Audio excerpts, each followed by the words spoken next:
I always liked McCardle, the crabbed old, round-backed, red-headed news editor, and I rather hoped that he liked me. Of course, Beaumont was the real boss, but he lived in the rarefied atmosphere of some Olympian height, from which he could distinguish nothing smaller than an international crisis or a split in the cabinet. Sometimes we saw him passing in lonely majesty to his inner sanctum, with his eyes staring vaguely and his mind hovering over the Balkans or the Persian Gulf. He was above and beyond us. But McCardle was his first lieutenant, and it was he that we knew. The old man nodded as I entered the room, and he pushed his spectacles far up on his bald forehead. "Well, Mr. Malone, from all I hear, you seem to be doing very well," said he, in his kindly Scotch accent. I thanked him. The colliery explosion was excellent. So was the Southwark fire. You have the true descriptive touch. What did you want to see me about? To ask a favor. He looked alarmed, and his eyes shunned mine. Toot, toot. What is it? Do you think, sir, that you could possibly send me on some mission for the paper? I would do my best to put it through and get you some good copy. What sort of mission had you in your mind, Mr. Malone? Well, sir, anything that had adventure and danger in it. I really would do my very best. The more difficult it was, the better it would suit me. You seem very anxious to lose your life. To justify my life, sir. Dear me, Mr. Malone, this is very, very exalted. I'm afraid the day for this sort of thing is rather past. The expense of the special mission business hardly justifies the result, and of course, in any case it would only be an experienced man with a name that would command public confidence who would get such an order. The big blank spaces in the map are all being filled in, and there's no room for romance anywhere. Wait a bit, though, he added, with a sudden smile upon his face. Talking of the blank spaces of the map gives me an idea. What about exposing a fraud, a modern Munchausen, and making him ridiculous? You could show him up as the liar that he is. Man, it would be fine. How does it appeal to you? Anything. Anywhere. I care nothing. McCardle was plunged in thought for some minutes. I wonder whether you could get on friendly, or at least on talking terms, with the fellow, he said at last. You seem to have a sort of genius for establishing relations with people, sympathy, I suppose, or animal, magnetism, or youthful vitality, or something. I am conscious of it myself.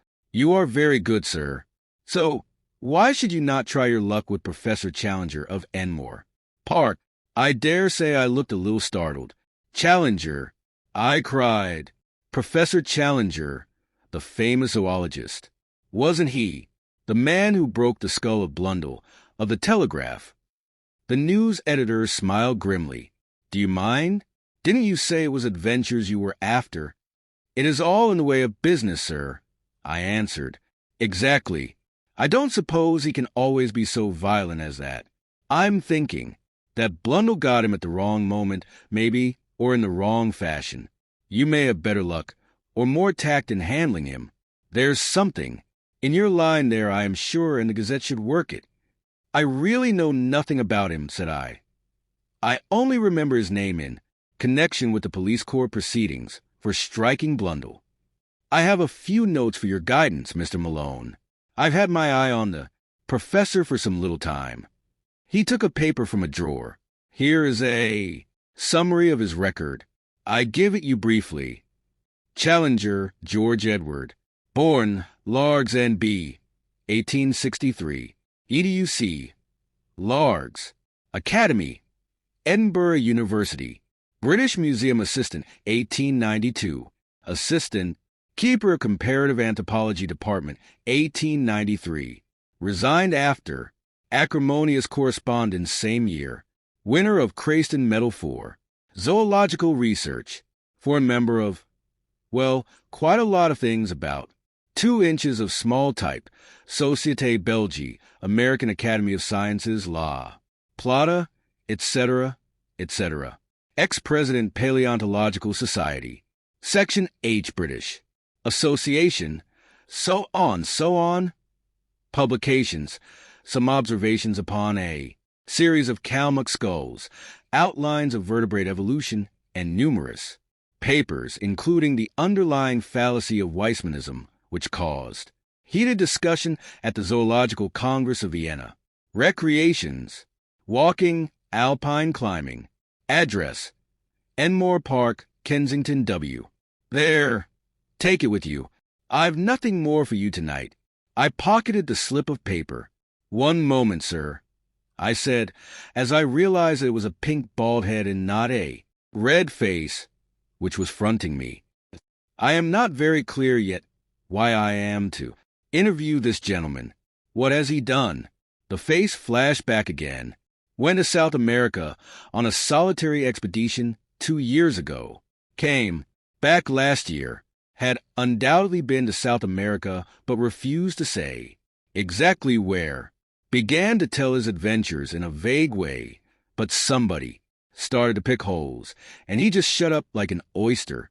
Something wonderful happened, or the man's a champion liar, which is the more probable supposition. Had some damaged photographs, said to be fakes. Got so touchy that he assaults anyone who asks questions and heaves reporters down the stairs. In my opinion, he's just a homicidal megalomaniac with a turn for science. That's your man, Mr. Malone. Now, off you run and see what you can make of him. You're big enough to look after yourself. Anyway, you are all safe. Employers' Liability Act, you know.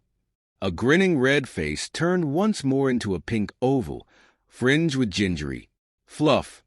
The interview was at an end. I walked across to the Savage Club, but instead of turning into it, I leaned upon the railings of Adelphi Terrace and gazed thoughtfully for a long time at the brown, oily river. I can always think most sanely and clearly in the open air.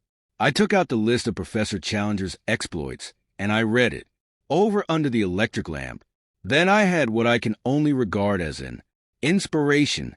As a pressman, I felt sure from what I had been told that I could never hope to get into touch with this cantankerous professor. But these recriminations, twice mentioned in his skeleton biography, could only mean that he was a fanatic in science. Was there not an exposed margin there, upon which he might be accessible? I would try. I entered the club.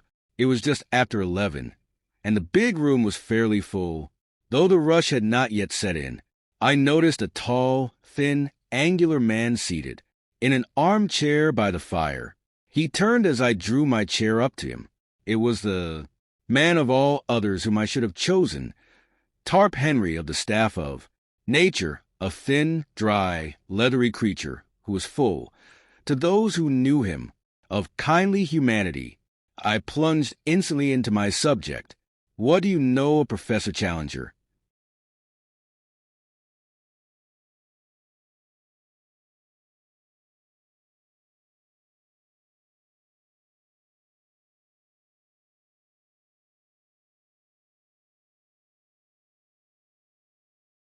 Challenger.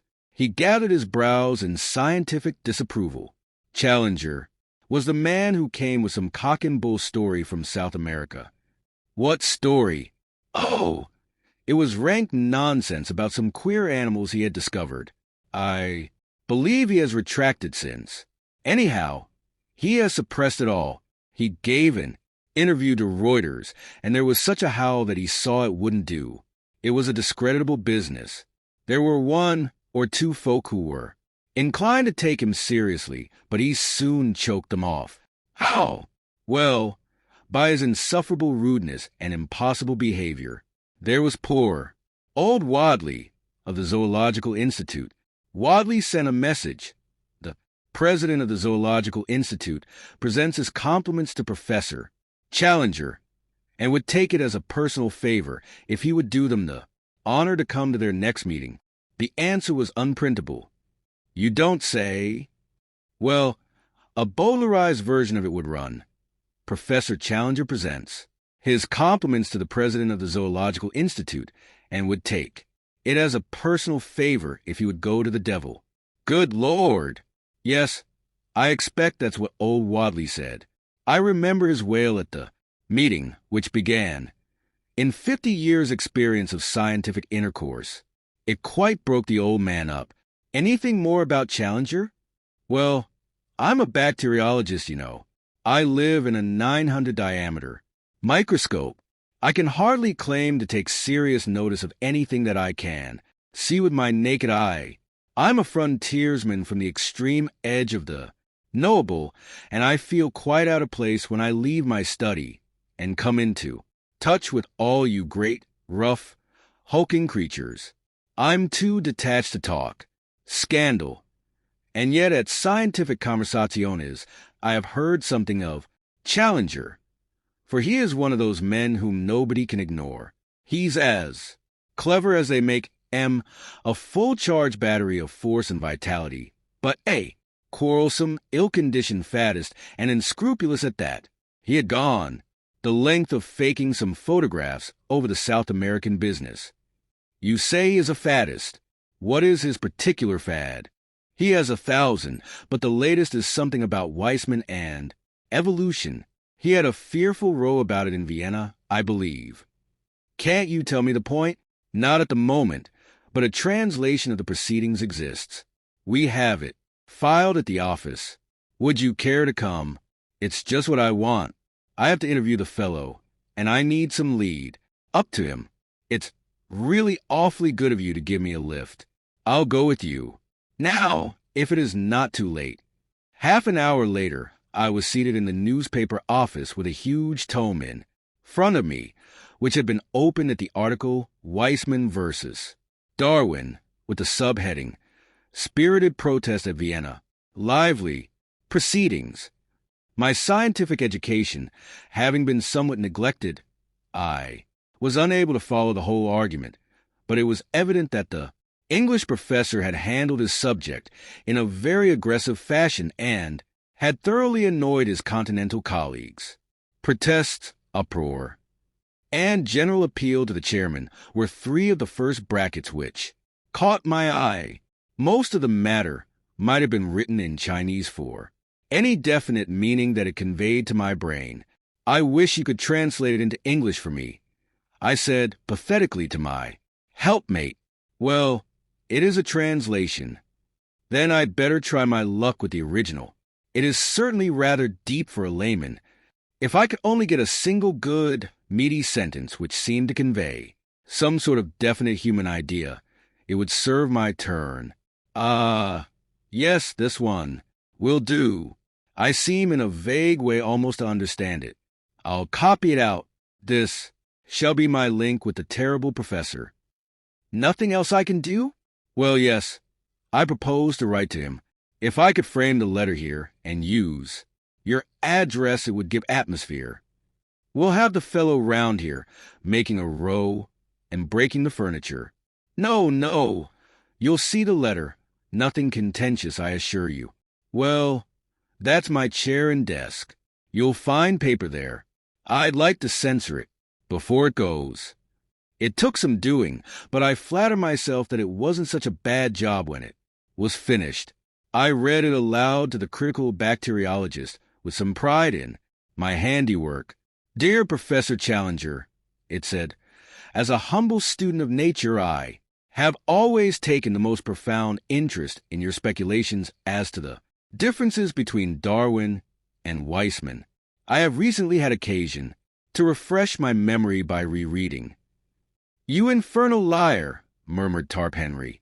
"By rereading your masterly address at Vienna. That lucid and admirable statement seems to be the last word in the matter. There is one sentence in it, however, namely, I protest strongly against the insufferable and entirely dogmatic assertion that each separate idea is a microcosm possessed of an historical architecture elaborated slowly through the series of generations. Have you no desire, in view of later research, to modify the statement? Do you not think that it is over-accentuated? With your permission, I would ask the favor of an interview, as I feel strongly upon the subject, and have certain suggestions, which I could only elaborate in a personal conversation. With your consent, I trust to have the honor of calling at 11 o'clock the day after tomorrow, Wednesday morning. I remain, sir, with assurances of profound respect, yours very truly, Edward D. Malone. How's that? I asked triumphantly. Well, if your conscience can stand it. It has never failed me yet. But what do you mean to do? To get there, once I am in his room, I may see some opening. I may even go the length of open confession. If he is a sportsman, he will be tickled. Tickled indeed. He's much more likely to do the tickling. Chainmail or an American football suit. That's what you'll want. Well, goodbye. I'll have the answer for you here on Wednesday morning. If he ever deigns to answer you. He is a violent, dangerous, cantankerous character, hated by everyone who comes across him and the butt of the students, so far as they dare take a liberty with him. Perhaps it would be best for you if you never heard from the fellow at all.